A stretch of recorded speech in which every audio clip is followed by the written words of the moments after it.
This one, again, from Loitus Maximus. This one is just for you, Kevin, though. And he's always wanted to ask this. Yeah, the answer is I don't know why I hang out with these guys. Okay, well, all right. They make good conversation, and they pay for their half of their wings. So. He goes, he's sorry if this is a common question, but were you and Darth Icy? Is that how you say it? Icy? Why yeah. Icy? Always you and... Oh, I'm sorry.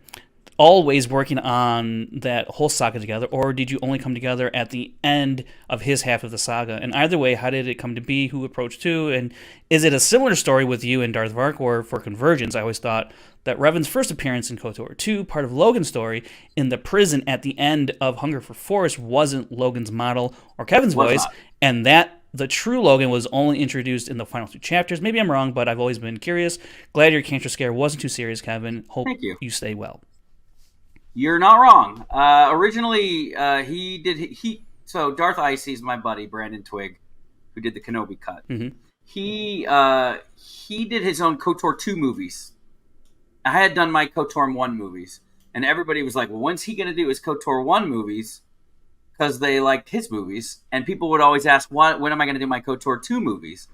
But we just intersected at a time where he helped me with episode 3. And we were having a big film festival premiere date and a big movie. The 501st came out for it. I have pictures on my Facebook. Maybe I'll post it in the Discord. It was a fantastic night. But we had all hands on deck to make this deadline. I had like a third of the movie still to shoot, and I had 3 months to do it. So Brandon helped out, and because he was good at making his own KOTOR 2 movies, and so he was so instrumental in making that episode 3, The Circle of Fate, that I consider it his movie as well. He knows that he saved that movie. He went out to the premiere with me.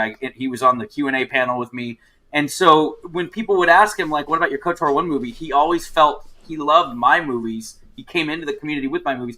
That I think he felt well, these are kind of like my movies. I like this.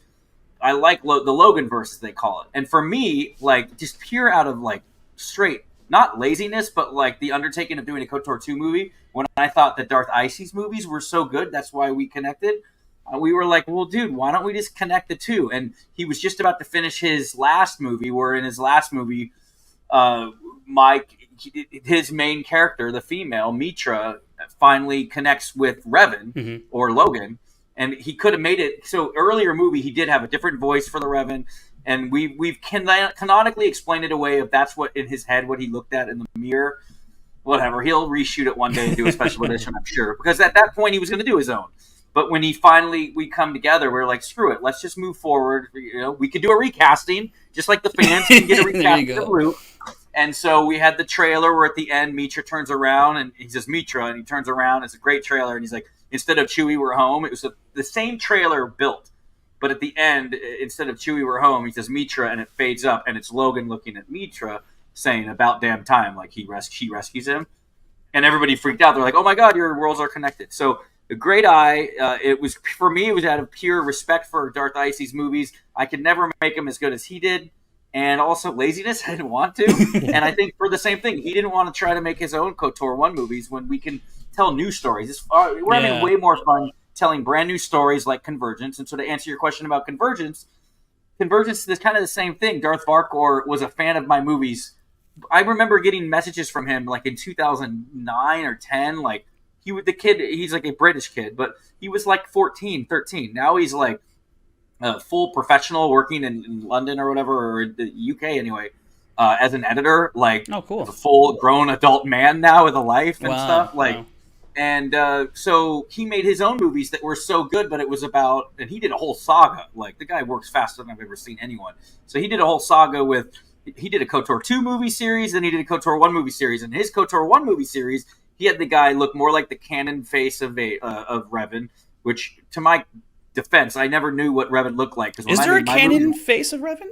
There's not. They just, okay. Well, if you play the MMO, it's the long hair. Everybody always says, if you just imagine Keanu Reeves with long hair, okay. He's Revan. That's the fan casting.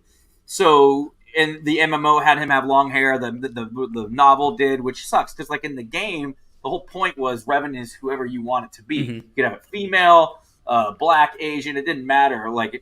But they chose a long-haired guy. So he did that face. But what he did with his Revan is he had Revan do all the wrong choices.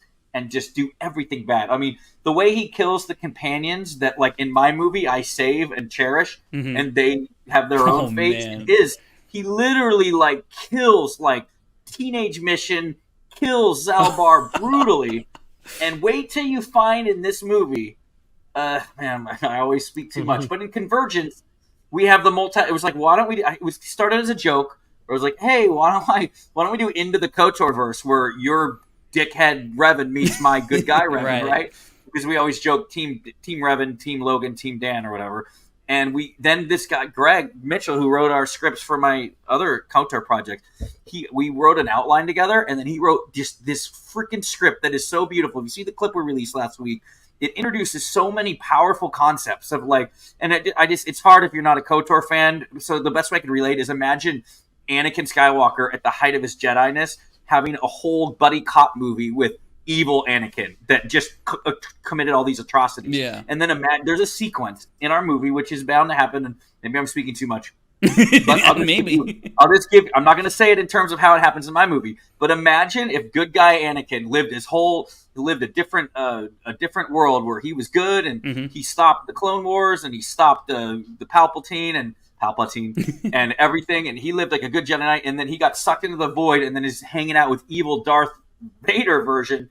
And then when he's like, wait, what happened to everybody? What happened to the Jedi? And then he was forced to see, like, what Order 66 was. Like, what would good guy Anakin do to bad guy Anakin when he found, like, so there's a lot of, like, reveals of, like, how do these two get along? And there's a greater threat, which I won't say what it is. We're not even going to show it in the marketing. That's how excited we are about the villain. Cool. We're going to try to not show the villain at all in the marketing. So the first time anyone sees the villain is going to be on premiere night. So cool. Another long-winded answer to say for Varkor, again, it was out of a mutual respect. He was a fan of mine since he was a kid, basically.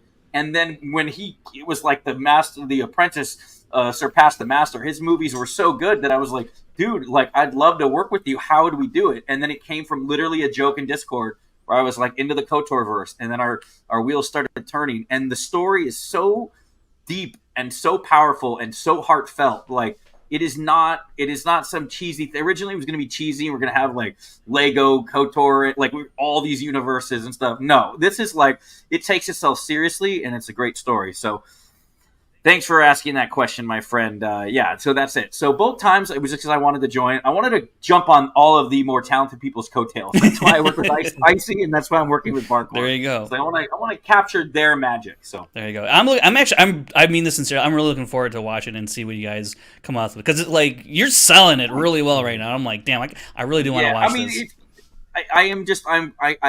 I was privy to reading the script, and the script, there are just parts to it where you're just like, the writing is so on point, and which is great because he probably knows your Logan very well. Our writer is a super fan of my movies, and then he was friends with Varkor, and he helped write. Well, Greg was not only he's the writer of all of my sequels and my prequels, so he's the main writer.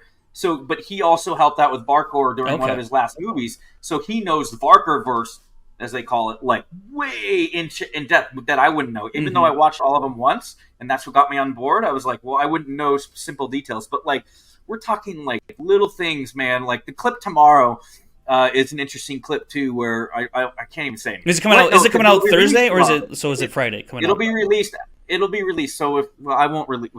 It's a great clip, but it's basically, it's a character from his movie seen. Never mind, I can't say anything. I'm gonna be good, even though I think this releases around the same time as it. All I'll say is each clip, like, we're gonna really try to hide that main villain. So I'll tell you guys off air what it is. It's kind of cool. Very concept, cool. But yeah. Scoundrel.